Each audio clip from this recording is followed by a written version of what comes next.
Okay, that's gone now. Okay. All right. So it's a kind of important thing. Okay.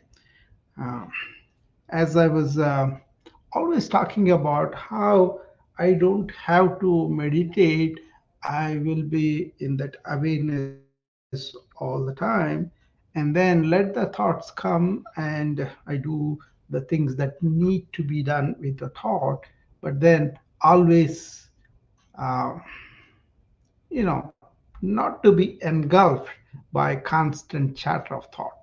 How is this possible is not like a freak or anything. It's kind of understanding thought, mind, and how the so many highways are formed with thoughts really hardwired to them. And then if you are not compulsively aware in the sense, not you don't have to be, you are just that awareness. If you don't fall out of it, that is the key. That means uh, you are going to be using the thought and then go back to your silent awareness that you are. See, as human beings, what it is we are having this intelligence that kind of takes us away from that instinctive mind, which is the limbic system, or all the instinctive reactions like the animal level brain that we have. Like a danger is there, we run. Like somebody says something threatening, we may be fearful inside, we may cringe. We have a complex thought emotional structure that responds to the environment, to the dangers, to the experiences, whatever, right? And many people who are kind of better human beings, in the sense they have discrimination, they have capacity to see what is what, and then hold their uh, main reactions to the not uncontrollable instinctive, but they, even if they come up, they know how to go beyond. That's where you are called a civilized or sophisticated, intelligent, better human being. And the people who really understood this and mastered that instinctiveness to somewhat, but use it only appropriately to the society, to the people, to the earth, or whatever, right? Your reactions are kind of going to be not destructive, not punishing, but more like they are constructive to you, to yourself, and to your relations, whatever you are dealing with, right? That kind of thing is considered a evolved human being. So when you look at the ancient folks who were like that, they kind of mastered it. That in the sense they don't allow their mind to go run after each sensation we expose, and they have this control, right? Not deliberately, but they understood, and their level of understanding at a level, they will not go through these ordinary chemical reactions that we go to. That's what Buddha was telling you about. He was saying about the arrows will come, the life situations, life stimuli will come. In Bhagavad Gita, for example, they said like a tortoise, whenever you are exposed to that, you kind of withdraw into yourself, right? And like that Buddha said, that will be the first arrow that will be coming uh, from the world, but our reaction becomes the second arrow because we kind of dig it into it and reinforce it and negativity and all that. So he said my teaching is all about how can you be handling the second arrow. So first arrow you can't do anything. There will be famines, there will be cyclones, there will be fires, there will be so many things, right? Bodies born and die. Mind will go and build up a personality and suffer with all those things. So uh, he was very non-reactive, not because he doesn't have the sense of himself or anything, but it was more like he doesn't want to accept those arrows, right? There was one incident that I recall. One person came and he really did not agree with Buddha's teachings, and he did not agree with Buddha. So he was very abusive and very personal and attacking him and all that. And Buddha had no reaction. So the people kept quiet when that person was talking. After a brief talking like that, that man left. And these people, disciples, came to Buddha and asked him, "How come you didn't say anything to him when he was saying so many things at you?" Then he said, "Well, if only I accept whatever he is saying, then I will be reacting. But if I don't even accept, remember the tortoise withdrawing all the things inside her.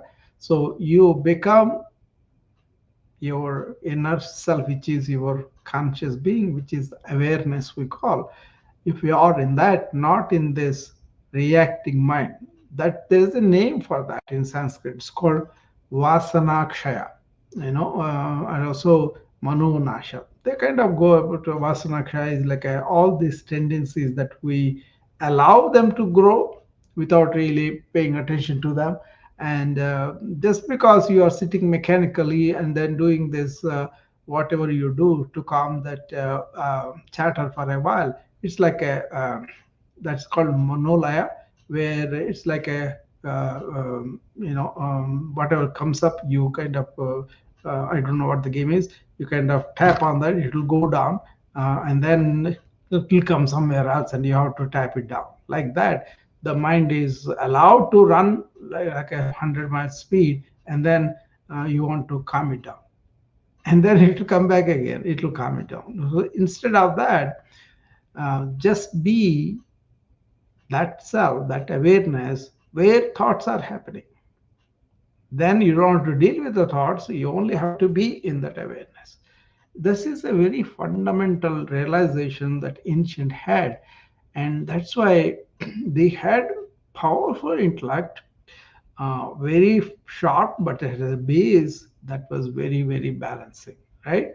Whereas as we developed into the modern world, we did develop intellect, we did discover so many things outside of us, and we are, but however, we are slave to our inside compulsive, continuous thinking, because it reinforces itself, it hardwires itself.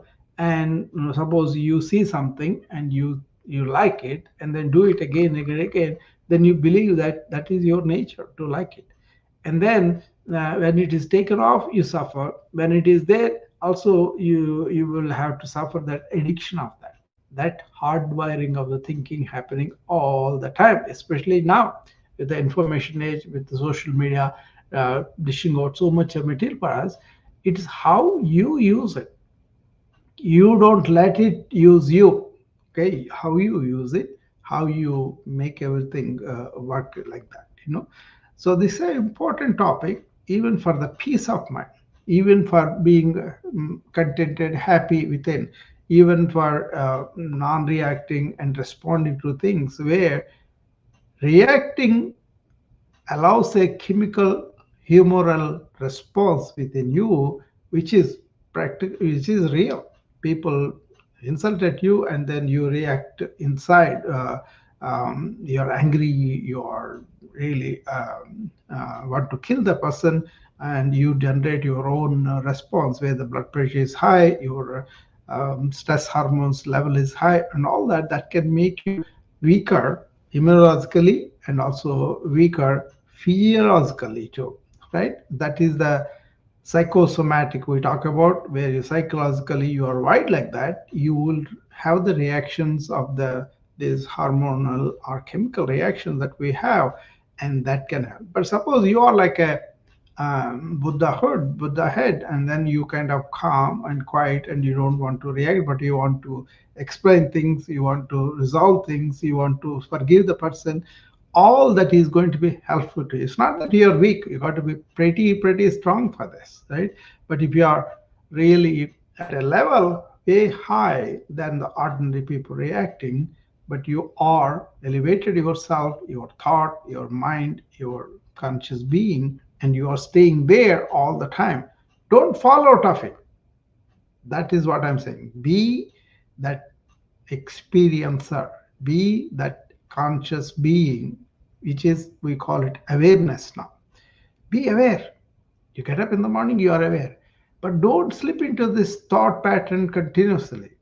You know, suppose you have a meeting, you are going in the car to the meeting, you're going to the venue, and you're sitting on the stage when other people are speaking.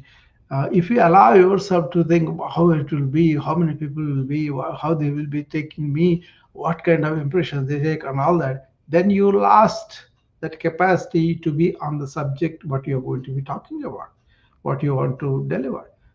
So if you can understand that being in the present, being with yourself, then you don't have to think all that. You can think about a subject, what do you want to say, how do you want to structure, what are the presentations I want to use, and all that. Make sure your iPad working, it's projecting, you got the presentation, linked it to the, speakers,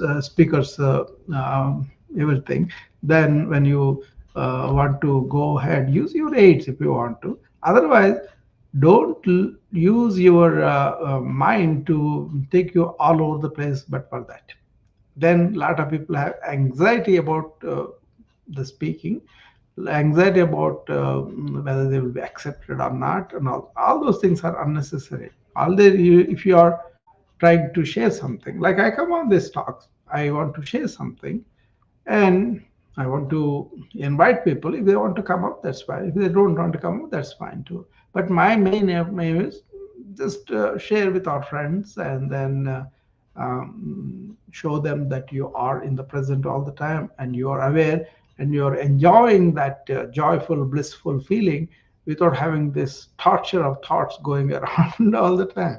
But when I want to use it, I will use it and will express myself. And then after that, I kind of take away the thought and be myself. That means I'm always in the awareness. I don't want to fall out of the awareness, but I want to be in that awareness. And in the awareness, I'm going to communicate what I want to do, what I want to say, and all that, right? And after that is done, don't allow the thought to go all over the place.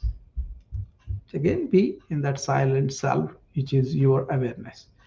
This is not that difficult because we allow the thought to dominate us so much, and we think we are, sophisticated, modern thinking people, and that's why we have formed a personality. We have formed so many conclusions about ourselves. They take their own life and they become us, and we have to meditate, we have to calm that down and all that. This is in modern scientific terms, uh, neurologically speaking, we allow the hardwiring of these thoughts to happen, and they take on their own life, and then they'll be functioning on their own, and they dominate us, inner self, right?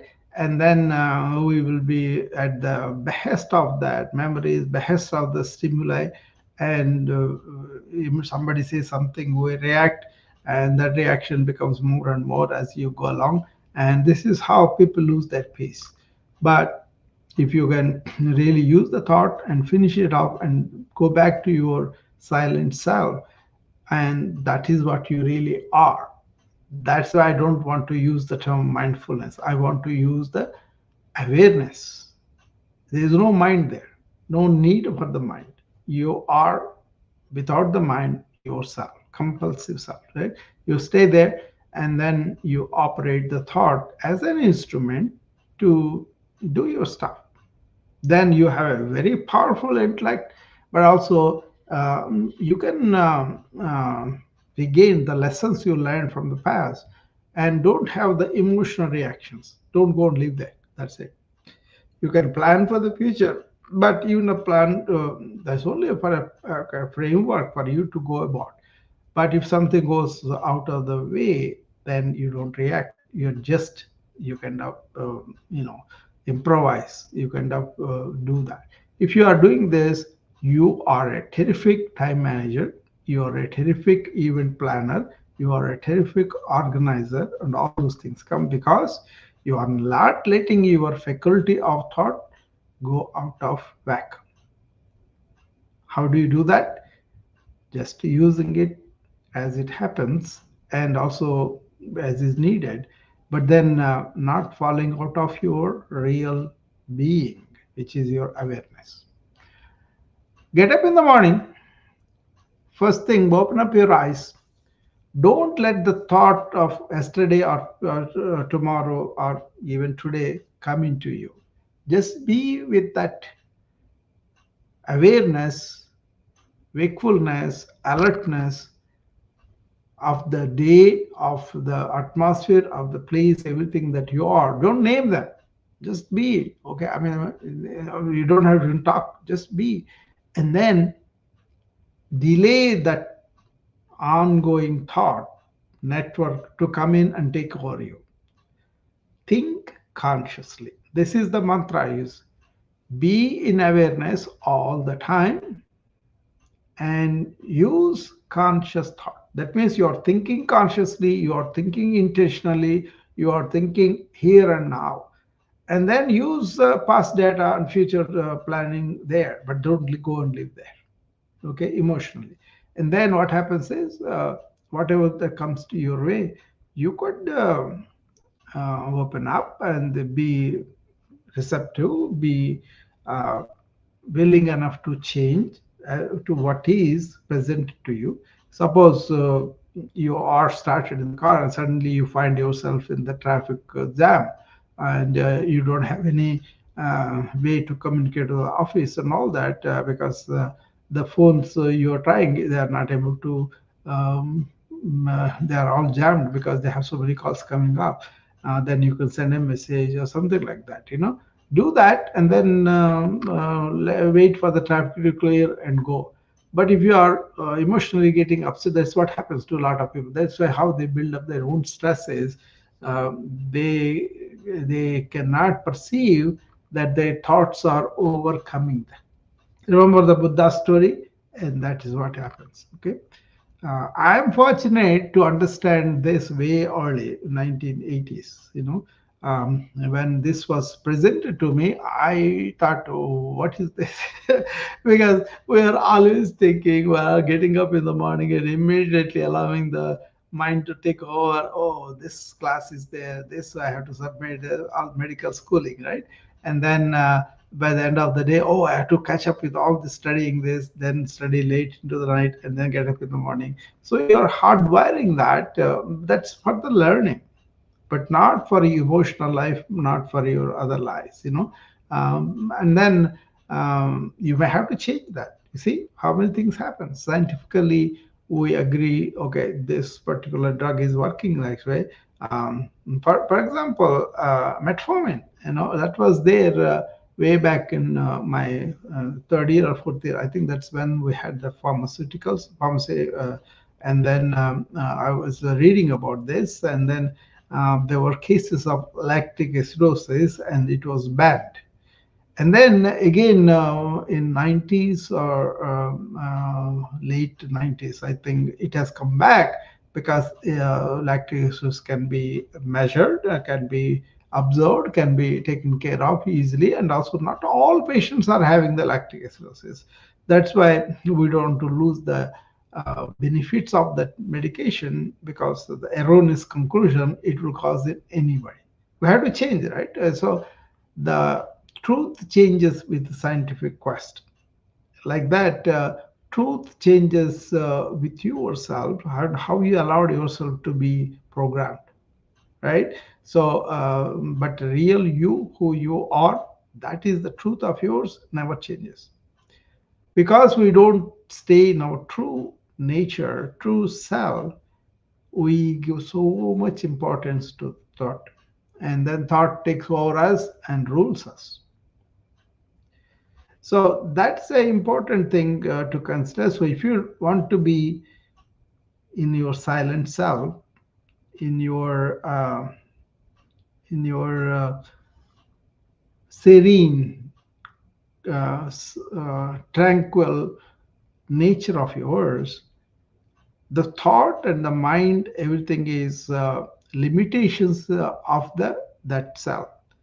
But you don't want to go into the limitations, but once you realize your true self has no limitations, stay there and then use. But then unfortunately, uh, that French philosopher who said, I think, therefore I am, Rene Descartes. Yeah, Rene Descartes. He meant really good. He said there has to be some standard where you have to say, I am this, I really exist. So he stopped at that. But if I don't know why he had not paid attention to the ancient learnings on this. They were also scientists. They went inward. They found out these things unless they found out by themselves. They did not. Like a scientist who tests a theory, many other his peers have to test it and tell you this is. I also confirmed the results. It won't be accepted. Like a peer review like that. Each sage, even though he heard them in the ancient texts or whatever, he had to go in and test for himself. That is the difficulty. Many people think that's such an arduous thing to go into your own self, have that self questioning, self knowledge, and then understand your true nature. They have this always this perpetual uh, talking chatter of the mind, right? And most of the people are led to believe like a Rene Descartes, because whatever I think I am, you know. But whatever you think that you are, the personality you are having all these reactions and everything, then you will be identifying with your shadow, not with your real self. That shadow is your ego. That shadow is your personality, right? But find out, inquire into within yourself. Go into that. Be quiet. Be quiet. Calm it down and be quiet. In that quietness, you discover the energy, and then everything changes for you. Okay, unless it is your discovery, these are all words, no use at all. Okay, and now because hardly anybody gives importance to this inner quest, inner finding, inner nature. Lot of mental illness is growing because thought is given priority. The negative thoughts lead to depression, and then very rapid panicky thoughts into the future give you the anxiety, give you the fear and all that, right? uh, and many psychological problems happen because people give so much importance to their ego, and they spoil the relationship, and also they don't have this self capacity of being discovering that love within them for everybody. Once you have that, then you don't ask for the love, you give it, right? So anyway, that's my conclusion could be, but you got to discover it yourself. And in ancient cultures, at least, they said you grow up to be a boy or girl, and then you enjoy your life, you learn things, and then you step into the youth, you learn skills that will make you serve and also earn a living. And then the middle age, you really end up with some craft or something that you want to do, and then you take care of the children who are not working and the old people who are not working either. But then as you become older, you are encouraged to investigate within yourself, find out yourself, the self knowledge, self quest, self inquiry.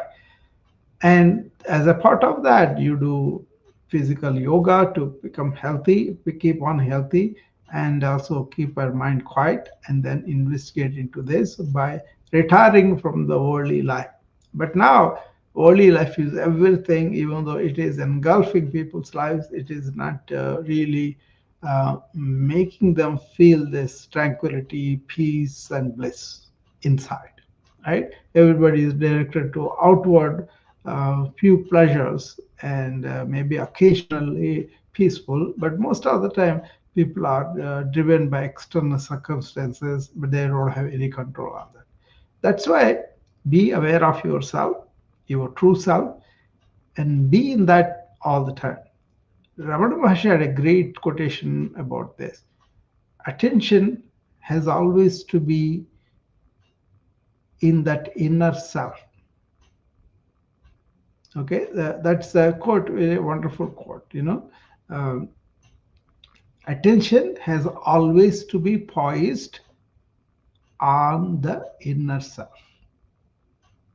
Not self means not your ego, but the inner being, inner reality of yours, which is evident when your mind quiets down, calms down. That's why yoga says yoga chitta vritti nirodha. When yoga is when your modulations or modification of the mind stops, they become still, and then your true nature comes through. Otherwise, your thought, made personality, everything comes through, and that leads to so many problems. And modern life is evident of that. Okay, this is not a judgment thing. This is kind of factual thing. Mental illness, addiction, suicides, depression, anxiety are occasional pleasures, but no stable happiness and all that. No peace, always running after things, right? Not discovering this, they are within us. So this is a pretty important, deep subject for a lot of people. I think it's worth investigating time and then investigate yourself. What is he talking about? What is he bringing about? I don't have to talk or tell anybody for this because I am in that awareness, and whether you appreciate or not doesn't matter to me. I just share. But main thing is I am in that energy, and everybody can be in that energy. And lots of time I find people suffer because of their own created hardwired thinking. Okay, I think that's a simple way to remember how to reframe this hardwired thinking into just identify thinking and keep it in its place and use it and stop it. That could be very easy. So wake up in awareness, be in awareness, and use the conscious thought and do your life. And once your mind is in your heart, you will be loving, you will be compassionate, you will be serving, you will be sharing. Okay. Serve, share, give. That's the love, right? Thank you. And anybody who wants to come up, I'll stay a couple of minutes. Otherwise, I'll take leave of you.